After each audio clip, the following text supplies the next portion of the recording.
নমস্কার বন্ধুরা, বিধায়কনাথ বাপ্পা চ্যানেলে আপনাদের সবাইকে স্বাগত। আর আমি আপনাদের সাথে আছি বিধায়কনাথ। বন্ধুরা, আজকের ভিডিওয়ে আমরা জানবো এপ্রিল ফুল সম্বন্ধে। পয়লা এপ্রিল বানানো হয় থাকে এপ্রিল ফুল। এই দিনটি কি শুধু বোকা বানানোর দিন? কি রয়েছে এর পিছনের ইতিহাস? চলুন জেনে নেওয়া যাক আজকের পর্ব থেকে। সারা পৃথিবী জুড়ে এপ্রিল ফুল মানে বোকা বানানোর একটি বিশেষ দিন। সত্যি কি তাই? কেন এই দিনটি বেছে নেওয়া হলো বোকা বানানোর দিন হিসাবে? কি হয়েছিল এর পিছনের ইতিহাস? এর পিছনে রয়েছে বিরাট ইতিহাস। ইনস্টাইপোপিডিয়া ব্রিটানিকা থেকে জানা যায় এপ্রিল ফুল দিনটির উৎপত্তি মূলত রোমান উৎসব হিলারিয়া থেকে। এই হিলারিয়া উৎসব পালিত হতো 25শে মার্চ তারিখে। তারপর এই উৎসব ধীরে ধীরে আশেপাশের অন্যান্য দেশগুলিতেও ছড়িয়ে পড়তে শুরু করে। অন্যদিকে রোমানদের মৃত্যুর দেবতা প্লুটো যখন তার স্ত্রী পার্সিনাকে অপহরণ করে নিয়ে এলেন, তখন পার্সিপনের মাতা সেরিস তার মেয়েকে খোঁজার চেষ্টা করে বোকার মতো। অনেক জায়গা খোঁজাখুঁজি করার পরও তিনি তার মেয়েকে পাননি। তিনি হতাশ হয়ে গিয়েছিলেন। তার মেয়ে তখন মাটির গভীরে পাতালে প্রবেশ করেছিল। সেটি সেরিসদের বোকামির কথা স্মরণ করে রোমানরা পয়লা এপ্রিল বোকামির দিন হিসাবে পালন করে। পয়লা এপ্রিলের সাথে জড়িয়ে রয়েছে বাইবেলের অনেক গল্প। যেমন বাইবেলের কাহিনী থেকে জানা যায় নোয়া যখন দেখেছিলেন জল বেড়ে যাচ্ছে, তখন তিনি একটি পায়রা পাঠালেন মাটি খোঁজার জন্য। পায়রা পাঠানোর কারণ ছিল পায়রা যদি ফিরে আসে সেটি হবে একটি ব্যর্থ প্রচেষ্টা মাত্র, কারণ ডাঙ্গা পেলে পায়রা আর ফিরবে না। কিন্তু পায়রা ফিরে এসেছিল।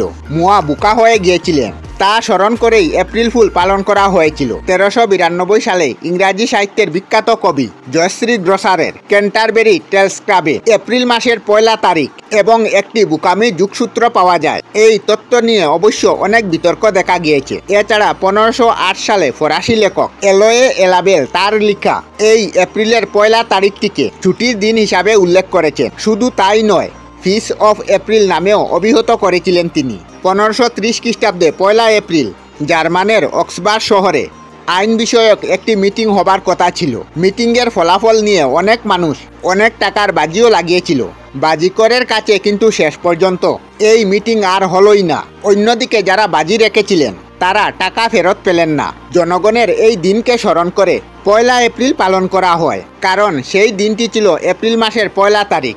এপ্রিল ফুল নিয়ে আরও অনেক গল্প আছে। যেমন 1572 সালের পয়লা এপ্রিল হল্যান্ডের ডনবিয়েল শহরকে লর্ড এলফার্টকে ব্রিটিশ শাসন থেকে মুক্ত করে রাজবিদ্রোহীরা।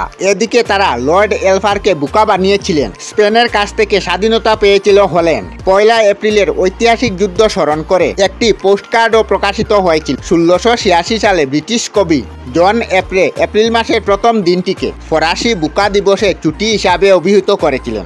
এছাড়াও মধ্যযুগে ইউরোপের বিভিন্ন শহরে মার্চ মাসের শেষের দিন নূতন বছর উদযাপন করা হতো। ফ্রান্সের বিভিন্ন জায়গাতেও মার্চে নিউ ইয়ার উদযাপনের পাশাপাশি পয়লা এপ্রিল তারিখ পর্যাপ্ত সপ্তাহব্যাপী একটি বিশেষ ছুটিও থাকত। এই সময় জানুয়ারির 1 তারিখকে তারা নূতন বছর উদযাপন করত। মার্চে যারা নূতন বছর উদযাপন করত তাদের বোকা বলতো। এই মার্চে নূতন বছর উদযাপনকারীদের এপ্রিল ফুল নামে অভিহিত করেছিল তারাই। সম্ভবত এই দিন থেকে এপ্রিল ফুল দিনটি সূত্রপাত। আবার ব্রিটিশ লোককথা, এই লোককথা অনুসারে ব্রিটেনের মিটন হিম শহরের শহর বোকাদের শহর নামে পরিচিত ছিল। বিশ্বাস করা হয় সেখানে কাবুলিরা বসবাস করত। প্রায় 10 শতকের দিকে নিয়ম ছিল ব্রিটেনের রাজা যেখানে যেখানে পা রাখবেন সেটাই তার রাষ্ট্রের সম্পত্তি হয়ে যাবে। যখন গর্দামবাসীরা জানলো রাজা এখন আসছেন তাদের শহরে, তারা রাজাকে কিছুতেই ঢুকতে দেবে না। রাজা তো একদম পেকে গেলেন, শূন্য পাঠালেন। রাজা শূন্য যখন শহরে এলো, প্রধান ফাটক থেকে তারা দেখলো শহরে তো হুলুস্থুল কাণ্ড। গর্দাম বাসিন্দারা বোকার মতো নানা রকম কাজ করছে। শূন্যরা তো হেসেই ফুটে ফাটি। তারা ফিরে গিয়ে রাজাকে জানালো বোকাদের অস্বাভাবিক কাজকর্মের কথা। সব শুনে রাজা বললেন এই বোকাদের শাস্তি দেওয়া যায় না। রাজা গোদামবাসীদের মাফ করে দিলেন। গোদাম স্বাধীনই রয়ে গেল।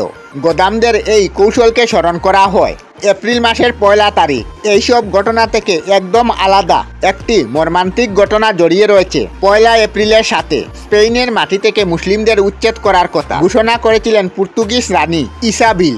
ইসাবিল মুসলিম বিরোধী খ্রিস্টান সম্রাট ফার্ডিনান্ডকে বিয়ে করেছিলেন। বিয়ের পর দুজন মিলে স্পেন আক্রমণ করে সম্মিলিত বাহিনী গড়ে তুলেছিলেন। 1492 সালে স্পেনে মুসলিমদের চূড়ান্তভাবে পরাজয় ঘটেছিল। এর আগে রাজা ফার্ডিনান্ড মুসলিমদের হাত থেকে করপোরা সহ অন্যান্য অঞ্চল নিজেদের দখল করেছিলেন। বাকি ছিল একমাত্র কানাডা। এই সময় কানাডা শাসনকর্তা ছিলেন হাসান। খ্রিস্টানরা হাসানের উপর বারবার চাপ সৃষ্টি করেছিলেন আত্মসমর্পণের জন্য, কিন্তু হাসান কিছুতেই রাজি ছিলেন না আত্মসমর্পণে। তাকে আত্মসমর্পণে রাজি করাতে না পেরে খ্রিস্টানরা হাসানের ছেলে আবু হাসানকে সিংহাসনে বসানোর লোভ দেখিয়েছিলেন এবং নিজের হাত করে নিয়েছিলেন। আবদুল্লাহ তাদের কথায় রাজি হয়ে তার বাবার বিরুদ্ধে পিতব্য করে এবং একসময় বাদশাহ হাসান নিজের ছেলের সাথে যুদ্ধ করবেন না বলে তার এক ভাইয়ের হাতে সিংহাসন ছেড়ে দিয়ে দেশ থেকে চলে গিয়েছিলেন। আবু আবদুল্লাহ বিশ্বাসঘাতকতা করলেও তার সেনাপতি মহাবীর মুসা সহ অনেক মুসলিম বাদিনাল বাহিনীর বিরুদ্ধে যুদ্ধ চালিয়েছিল। এরপর ফরাসিদের নির্দেশে আশপাশে সকল শস্য কামার জ্বালিয়ে দেওয়া হয়েছিল, ফলে দুর্ভিক্ষ নেমে আসে এই কানাডা শহরে। এই দুর্ভিক্ষ যখন বিরাট আকার ধারণ করলো, তখন ফার্দিনান্দ ঘোষণা করলেন শহরবাসী যদি শহরের ফাটক খুলে দেয় এবং নিরস্ত্র অবস্থায় মসজিদে আশ্রয় নেয়, তাহলে তাদের বিনা রক্তপাতে মুক্তি পেয়ে যাবে। আর সেই দিনটি ছিল 1492 সালের 1 এপ্রিল। অনেকে বলে থাকে সেই দিনটি ছিল এপ্রিল মাসের দ্বিতীয় দিন। কানাডাবাসী অসহায় নারী এবং বাচ্চাদের করুণ মুখের দিকে তাকিয়ে খ্রিস্টানদের আশ্বাসে শহরবাসীরা আশ্রয় নিয়েছিল মসজিদে। এরপর শহরে প্রবেশ করেছিল সম্রাটের সেনারা। সম্রাটের নির্দেশে মুসলিমদের মসজিদের ভিতরে আটকে রেখে মসজিদে আগুন লাগিয়ে দিয়েছিল।